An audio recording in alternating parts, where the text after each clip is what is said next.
Birras de Mãe. Olá, bem-vindos a mais um Birras de Mãe. Mãe, Sim. eu hoje estou com um bocadinho de saudades de bebés.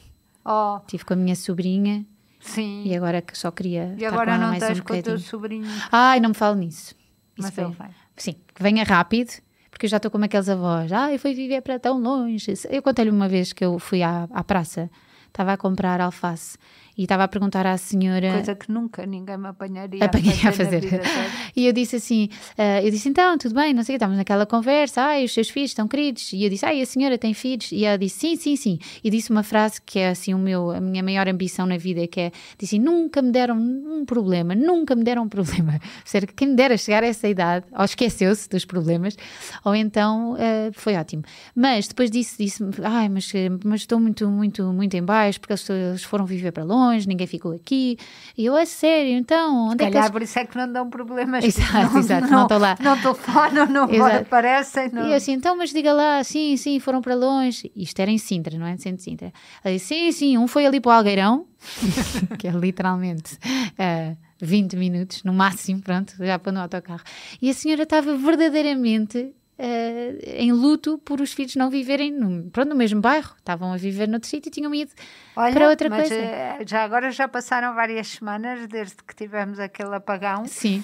Mas a verdade é que quando tu passas nas vilas, nas estradas, pensas porque é que a estrada passa no meio da vila, andares por Portugal e há 5 casas de um lado e 5 casas da outra da estrada e porque é que não se meteram mais para trás e nos campos. E depois pensas, neste dia do apagão, por exemplo, eu pensava, se eu precisasse de ajuda, a quem é que eu pedia, porque não está perto. Portanto, quando não havia todos estes meios de comunicação, as pessoas precisavam de estar próximas, fisicamente. Olha, agarra-me nisto, agarra-me no bebê enquanto eu vou Exatamente. aqui. Tens um pezinho, aquela história quase cómica, mas verdadeira, dá-me um pezinho de salsa, sim, o açúcar, ou o açúcar, e de facto as pessoas viviam, hoje em dia vivem, não é que vivam longe, porque vivem em prédios, mas são muito, distantes. Não, e ainda por cima... Eu vi uma campanha estava a passar na rua e vi uma campanha que já foi há um tempo, mas da Cruz Vermelha, por causa da doação do IRS, que achei muito inteligente. Estava todas as caixas do correio que davam para a rua e eu peguei e então tinha um bocado que se podia recortar e dizia, você conhece o seu vizinho do lado? No fundo a solidariedade começa em casa. Exato. Então deixo-lhe este papel na caixa do correio. Que giro. Eu sou o João, com o nome, estou aqui ao lado, se precisar de mim alguma coisa. E achei aquela campanha. Isso é uma grande campanha. É uma grande campanha. Isso é muito giro. Até porque eu às vezes as pessoas têm vergonha, mas pôr um papel e pôr um nome é muito mais fácil, claro. Até, ou toca a minha campainha sim, se precisar. Só dar essa abertura, aberta, claro que sim. Só o nome. É mesmo verdade. E mesmo para a saúde mental, eu acho que é super importante, porque eu às vezes, eu saio de casa chateada, estou irritada, estou aflita, estou a pensar, e depois quando a pessoa fisicamente passa por alguém, por boa educação, abre um sorriso e diz olá, bom dia, e quando responde, no momento a pessoa tem que ir ao presente, tem que estar ali, tem que falar, e no momento em que está ali, estão sempre a falar daquelas técnicas de grounding, não é? Mas não há nada como ground, como ir ao café de uma vila, não sei o quê, porque estão lá todos a falar e a pessoa vai falando e vai mudando a forma como nos sentimos. Mas não era nada disto sobre o que eu vinha falar, mãe. Vinha relembrar-lhe um livro que não li há muito tempo e que agora me relembrei por causa da minha sobrinha, que é um livro da Alice Kopnick, que acho que já falámos dela aqui. E que por acaso o meu marido me ofereceu quando eu engravidei das gêmeas. Eu acho que era o único livro que estava na coisa da CUF, ele estava à espera na papelaria da CUF, mas acertou em cheio, acho que ele não fazia ideia. E a papelaria estava bem? Estava muito bem com isso. E então chama-se O Bebé Filósofo. E é um dos livros mais giros que eu já li. Ela escreve super bem e que vale. Ela é uma psicóloga do desenvolvimento. É uma psicóloga de desenvolvimento. Mãe, filósofa, exatamente. E ela basicamente apresenta uma forma nova de olhar para a infância, nova, que agora já não é tão nova, mas de olhar para a infância e para os bebés, não como seres que não estão desenvolvidos e que se vão desenvolvendo, mas como seres que têm um tipo de desenvolvimento muito feito para as vantagens daquela idade. Por exemplo, ela vê os bebés como cientistas naturais. Portanto, ela diz que os bebés, a forma como os bebés agem é a mesma forma, segue um modelo científico, porque eles basicamente fazem experiências, testam hipóteses, observam o mundo com curiosidade e atenção, repetem outra vez para ver se aquilo repetem outra vez e outra vez e outra vez. E ela faz, o livro é muito giro porque tem exemplos muito práticos de experiências que ela fez no laboratório com crianças, de, por exemplo, ter um brinquedo que ninguém sabia como usar e ver como é que as crianças faziam essa exploração. E depois, eles têm são centrados na causa e efeito, não é? E é mesmo incrível quando a pessoa imagina que um bebê minúsculo vai percebendo muito rapidamente, ok, eu mexo a minha mão, aquilo mexe não sei o quê, eu faço um móvel, eu consigo tocar eu toco com o aqui, pé. aquilo anda, eu sorrio e a minha mãe ri de volta. Todas estas interações que ainda por cima dão uma grande força à narrativa de que temos que ter cuidado com os dispositivos eletrónicos, não por serem maus, mas porque esta causa e efeito primordial de eu olho para a minha mãe, ela olha para mim e não está a olhar para o telefone, ou eu olho para fala alguma coisa e a resposta... Foi as máscaras no Covid. As máscaras no Covid, exatamente. E pronto, e depois que não só funcionam, o cérebro não só funciona à procura de causa e efeito, como consegue basear-se em probabilidades e mudar estratégia quando alguma coisa não está a funcionar.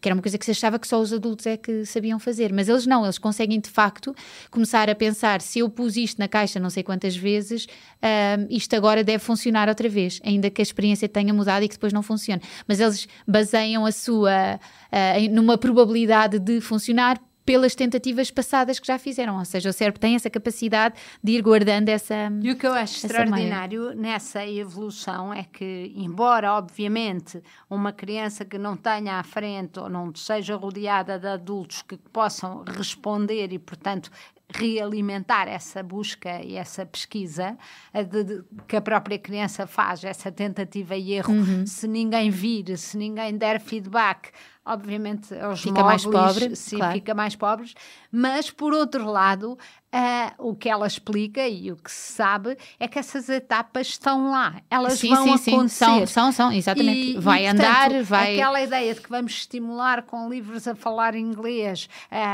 de não sei o quê, ou que vamos conseguir acelerar as aquilo. etapas. Não, exatamente. E o extraordinário, eu acho, para os pais é estarem atentos ao seu bebê e perceberem aquela maravilha que é, aparentemente do nada ele aprende a gatinhar. Completamente, exatamente. Do nada ele consegue esticar com a mão. Isso é um maravilhoso que nos maravilha e que estimula muito mais do que a ideia, eu é que lhe ensinei a andar. Sim. Eu é que pus primeiro claro o joelho e depois outro e ele olhou e aprendeu comigo, como se nós fôssemos como se tivéssemos o esse poder. E o fim de tudo. Até porque nós, é tão importante essa confiança, esse espanto, mas essa confiança de que eles sabem, dentro da medida do que é possível, eles sabem se têm fome, sabem se têm frio, é aquela conversa típica que hoje em dia há, mas que é válida, que é mais tarde a coisa do casaco e do calor. Se a minha criança de 6 anos não quer usar o casaco e porque acha que está a sentir agora calor e ainda não tem a capacidade de ver que lá fora vai estar frio, leva-se o casaco na mão e põe-se depois. Não é preciso sermos nós a tirar deles essa capacidade, porque isso é tirar a capacidade. E quando se fala de autonomia, não isto é que é a verdadeira autonomia. Eu confio que tu consegues ler o teu próprio corpo e saber o que é que estás a sentir. E uma das outras coisas muito engraçadas que ela vê sobre o desenvolvimento humano em geral é que as crianças têm uma forma de consciência mais ampla, ou seja, apanham muitos estímulos muito tempo, não têm tanta capacidade de se focar numa coisa durante tanto tempo, mas têm mais capacidade de absorver várias coisas. Por exemplo, há aquela experiência de a pessoa tem que olhar para uns homens a passar bolas e vão perguntando quantas vezes é que a bola passou de um para o outro. E atrás disso, enquanto se vê esse vídeo durante 1 minuto, atrás disso passa um macaco gigante Sim. atrás. E normalmente a pessoa não repara porque está concentrado nas coisas. A criança vai sempre reparar no macaco, porque está sempre preparada para ver o que é novo e o que é. E isso pode ser muito frustrante para os pais, não é? Porque não está a fazer a tarefa que lhe foi pedida, mas porque se distraiu e começou a ver outra coisa qualquer. Mas eles são desenhados assim, que é para poder aprender o máximo de coisas possíveis, testar o máximo de coisas possíveis, perceber o que é que conseguem e o que é que não conseguem fazer, desenvolver essas capacidades que têm que se desenvolver naquela altura, e que depois, ao longo do crescimento, eles ficam, quando ficam mais crescidos, ficam com mais foco e mais capacidade. E o que ela diz que é bonito é que as crianças e os adolescentes vão tendo uma capacidade de experimentar e de brincar, que os adultos obviamente não têm, e que por isso é que eles são dependentes de um adulto durante tanto tempo. Nós somos a espécie que tem uma maior dependência durante tanto tempo, e que, como eles têm mais tempo a brincar e para explorar, podem imaginar mundos que ainda não existiram. E é essa a evolução que a geração vai sempre fazer, porque porque os mais velhos, adultos, já se vão focar numa coisa qualquer, numa arte, num trabalho, numa coisa qualquer específica, e vão ficar focados e especializados naquilo. E uma criança e um adolescente vão vir com uma imagem muito mais alargada e aberta. Eu lembro-me que quando a tua irmã esteve na faculdade em Cambridge e estava a estudar neurociência, e ela olhou por um microscópio e muito habituada ao nosso tipo de ensino, perguntou ao professor o que era suposto ver. Ela ver. E o professor disse, é o que tu vires. E ela disse, sim, mas cheia de medo de errar. Qual é a resposta? Mas o que era suposto ver? E ele disse, eu podia te impedir de fazer uma grande descoberta, porque a partir do momento em que eu te dissesse o que era estás à suposto procura de ver, não vês tu só irias ver essa parte. Exatamente, e, portanto, exatamente. ainda bem que as crianças são resistentes exatamente. à nossa influência, e apesar disso tudo têm uma cabeça que trabalha. São resistentes, mas tem que nos fazer questionar o tipo de ensino que lhes damos, porque se o nosso ensino é baseado na resposta certa, nós estamos sempre, antes do tempo, prematuramente, a tirar-lhes o que eles são supostos estar a desenvolver e não estão supostos a focar tanto ainda. Têm que ter mais tempo de mais estímulo diferente e de mais experiências diferentes. E isto é uma coisa que a nossa sociedade está muito... pronto, também é um bocadinho da Revolução Industrial, não é? Que desde o início era trabalhar para uma certa coisa, e quanto mais eficientes e rápidos fossem, melhor.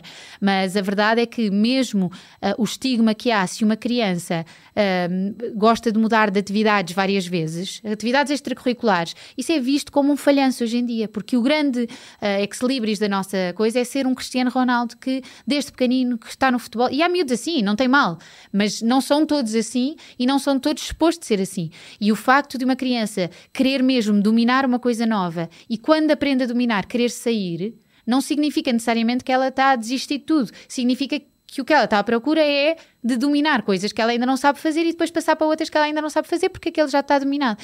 E então eu sei que é sempre difícil, e há a coisa de não fazerem só aquilo que é fácil e que não tem a curva de aprendizagem, mas é uma coisa a ter em conta, de que este modelo de especialização da nossa sociedade não é o melhor, não é necessariamente a maior Deixamos verdade. Deixamos essa birra. Exato, antes para outro que dia. nos acusem de nos estar a desenvolver o cérebro. Exatamente. Exatamente. Ficamos assim. Então, até para a semana. Até para a semana. Beijinhos. O público fica no ouvido.